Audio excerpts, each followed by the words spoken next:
Kur kanë kaluar 12 ditë nga zjarri në pallatin 10 në kryeqytet, ende banorët nuk kanë një përgjigje nga autoritetet përgjegjëse.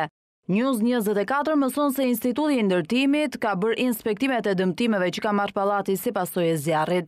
Burime bëjnë me dije se mund të ndërhyet në katin e 5 dhe të 8 që janë dëmtuar më shumë, por akoma nuk ka një vendim zyrtar nga autoritetet.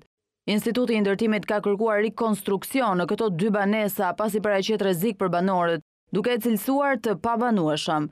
Po ashtu ndërtuesi i pallatit ka dërguar skelat me qëllim që të nisë puna për rregullimin e fasadës së jashtme të pallatit, por nuk ka ndërhyrë pasi nuk ka një vendim dhe në fillim nuk është lejuar nga policia.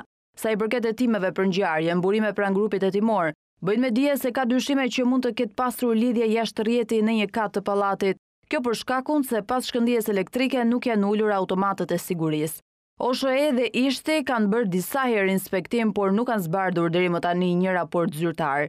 Banorët të shqetësuar për situatën kanë bërë disa kërkesa për informacion në disa institucione.